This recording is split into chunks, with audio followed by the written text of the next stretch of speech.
सुंदर से जंगल में एक सुंदर सी टुन्नी चिड़िया रहती थी। उसका परिवार बकरी का दूध बेचकर घर चलाता था। टुन्नी चिड़िया को बकरियों के साथ खेलना बहुत ही ज्यादा पसंद था।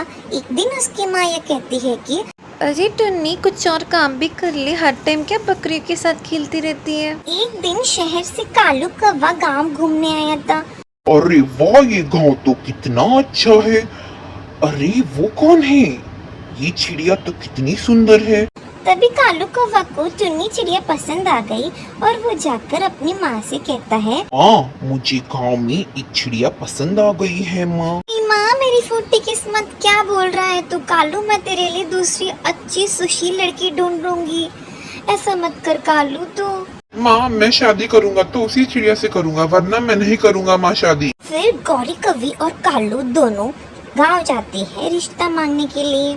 देखिए बहन जी, मेरी बेटी को आपकी बेटी बहुत पसंद आ गई है। गौरी बहना, वो सब तो ठीक है, लेकिन मैं दहेज में कुछ नहीं दे सकती। हम इतने अमीर नहीं हैं कि हम दहेज दे सके। अरे अरे, दहेज कौन मांग रहा है आपसे? हमें दहेज नहीं चाहिए। फिर टुन्नी और कालू की शादी हो जाती है और उसकी माँ 4 बकरियां तोहफे में टुन्नी को देती है। फिर सारे रिश्तेदार आ जाते हैं और कहते हैं कि अरे गौरी बहन, आपकी बहू तो बहुत ही ज्यादा सुंदर है। ये तो बताइए दहेज में क्या दिया है? मैंने सुना है कि 4 बकरियां दी है। अरे अरे बबली बहन, दहेज से क्या करना है? वैसे भी हम इतने अमीर हैं, हमें दहेज की क्या जरूरत है बबली बहन।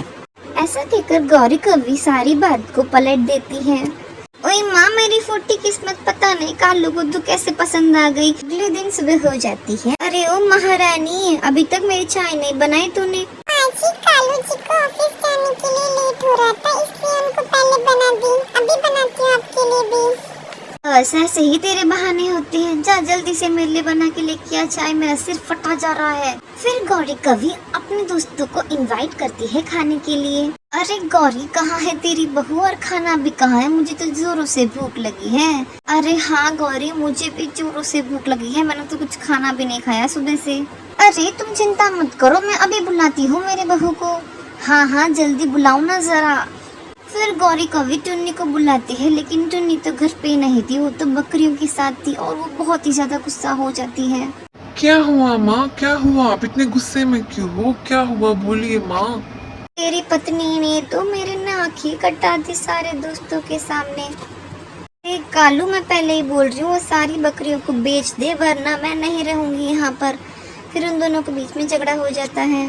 फिर एक दिन गौरी कवि बहुत ही ज्यादा बीमार हो जाती है। वो डॉक्टर को दिखाने कालू कौवा जाता है और पूछता है, क्या हुआ है डॉक्टर साहब मेरी माँ को? इनको तो डेंगू हो गया है। क्या डेंगू? मेरी माँ ठीक तो हो जाएगी ना डॉक्टर साहब? सेकंड रुकिए, मैं इनका ब्लड टेस्ट कर देता हूँ पहले। बोलिए ना डॉक्टर साहब, क्या हो गया है मेरी माँ को?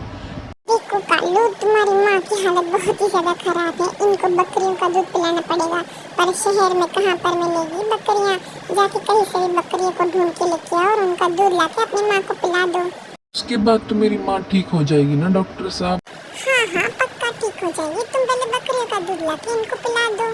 फिर कालू कौवा टुन्नी ने जो 4 बकरियां लाई थी उनसे दूध पिला देता है अपनी माँ को और उनकी माँ ठीक भी हो जाती है। टुन्नी चिड़िया अपनी सास की देखभाल बहुत ही अच्छे तरीके से करती है। फिर गौरी कवि टुन्नी से ये कहती है कि मुझे माफ कर दो बेटा, मैंने तुम्हारी बकरियों के बारे में इतना बुरा भला कहा, उनकी वजह से ही आज मेरी जान बची है। फिर टुन्नी और टुन्नी की सास हंसी खुशी वहाँ पर रहते हैं।